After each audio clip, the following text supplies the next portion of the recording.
Olá, pessoal do primeiro ano. Aqui é o professor Fernando Rosário de Souza para fazer uma breve revisão aí dos módulos 1 e 2 do livro B. Então, falar um pouquinho sobre a filosofia helenística e um pouquinho sobre a filosofia medieval, os temas da nossa avaliação diversificada do terceiro trimestre. Então, vamos lá. O que vocês devem saber? É lógico que para saber sobre a filosofia helenística, a filosofia dos helenos, dos gregos, espalhada pelo mundo conhecido, a gente precisa saber o que deu a base para eles. Então a gente precisa saber o spa da filosofia grega. Lógico que ninguém vai precisar ir para um spa. O spa que eu digo é Sócrates, Platão e Aristóteles. Sócrates: só sei que nada sei. Além de ser a frase que você provavelmente deve ter vontade de falar em boa parte das provas, é a frase que admite a ignorância para poder aprender novas coisas, a mente aberta.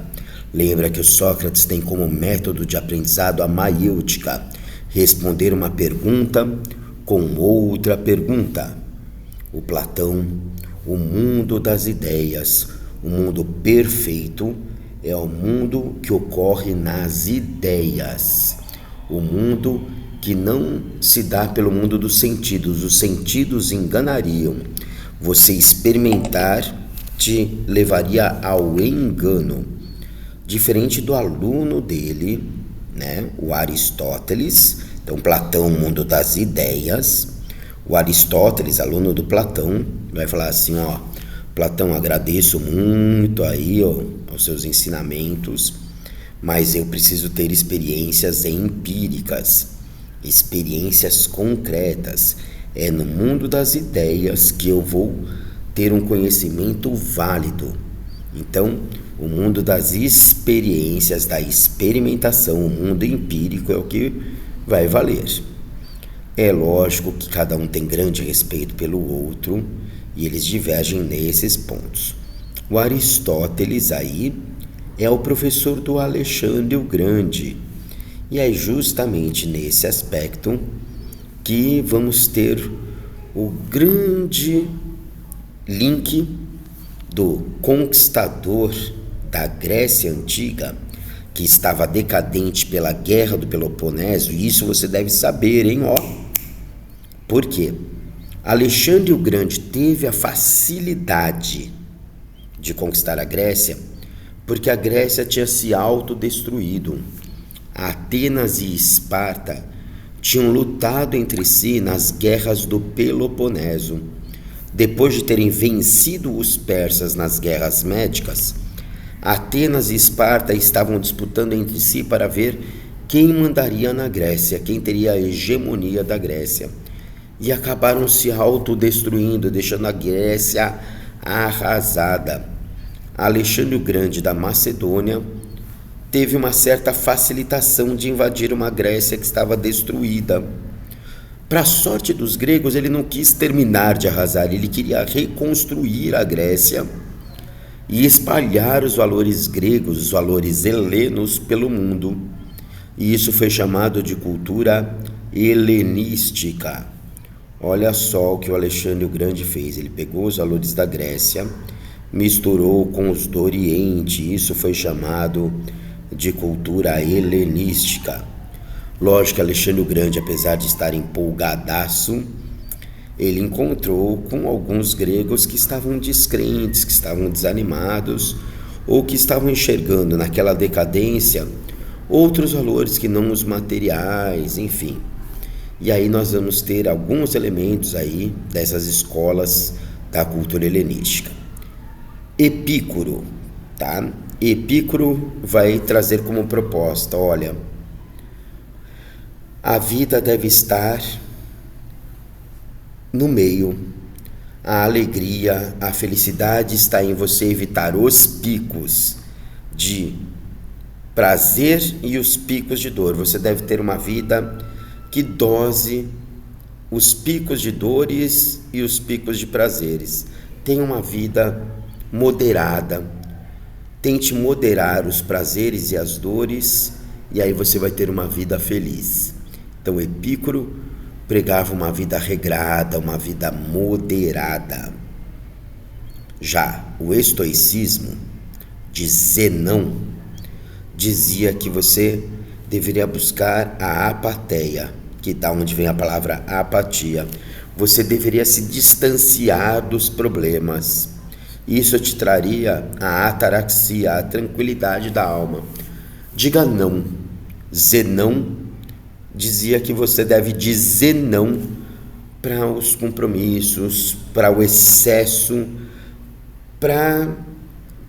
o excesso. É como se fosse um minimalismo da época. Diga não aos excessos materiais, ao excesso de atividades, ao excesso de compromissos. Tenha uma vida moderada, minimalista, sem muitos excessos, tá? Estoicismo. Você tem que aprender a dizer não.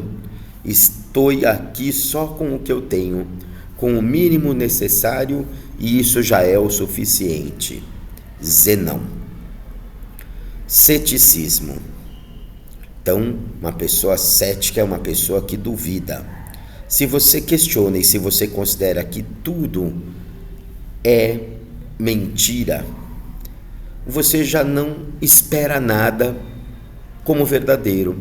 E você não ter expectativas, você já acreditar que nada é acreditável, isso te deixa tranquilo, porque você não cria expectativas.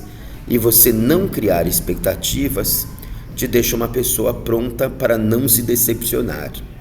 Pirro, o criador do ceticismo, dizia que você não só vai ser uma pessoa tranquila se você duvidar de tudo, se você abandonar as convicções.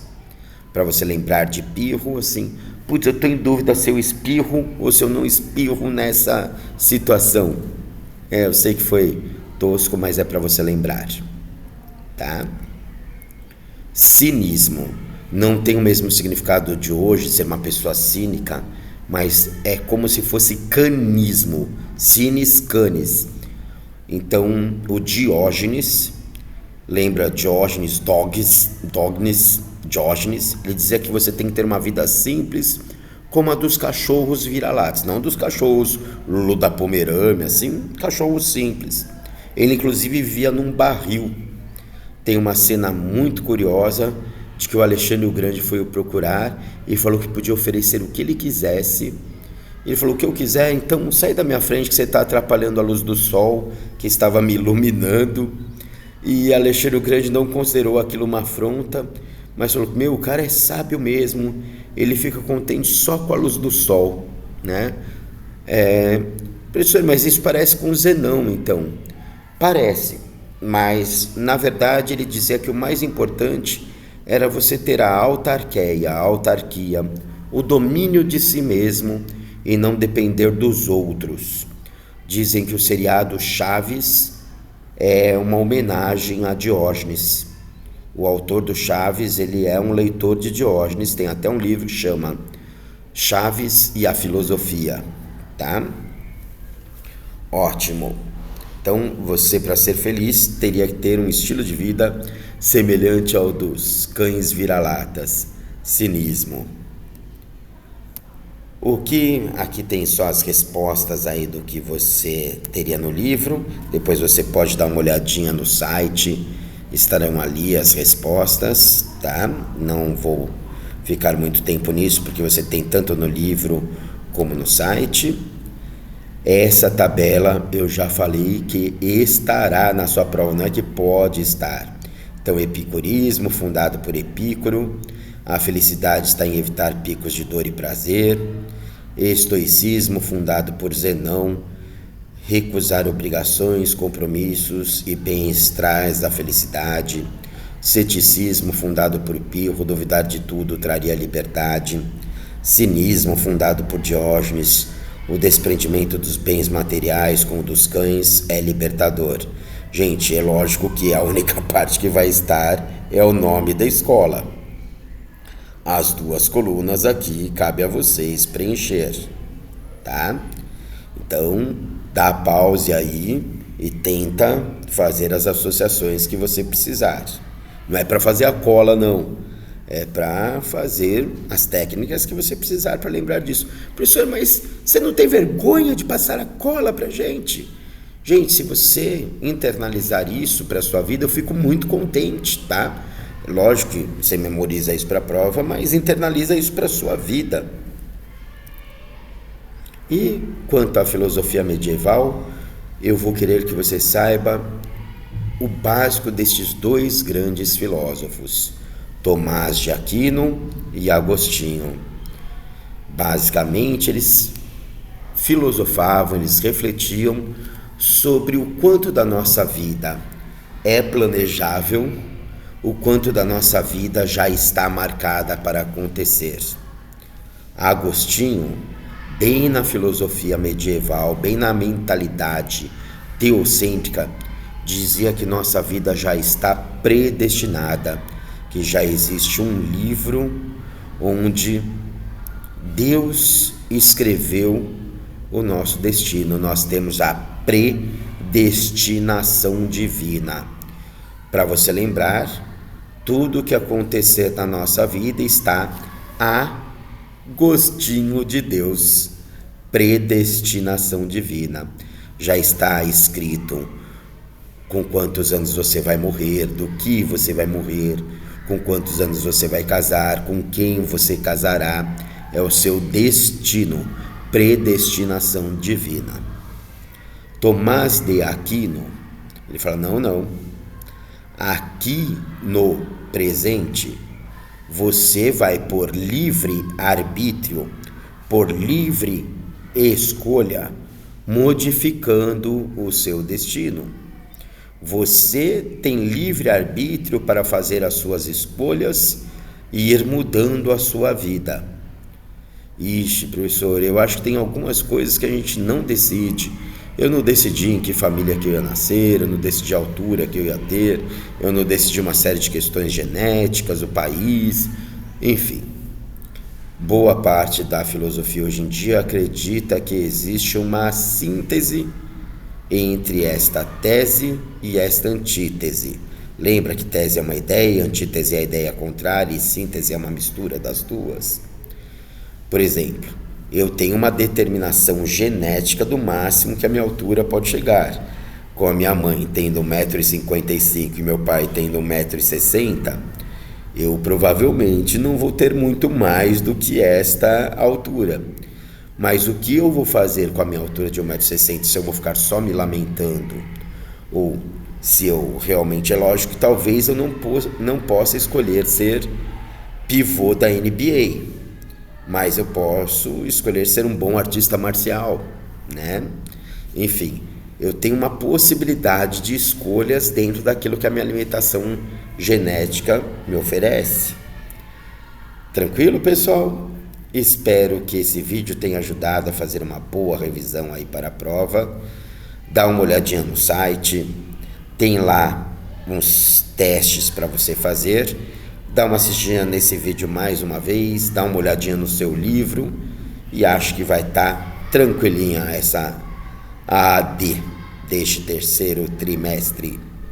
Até a próxima, pessoal!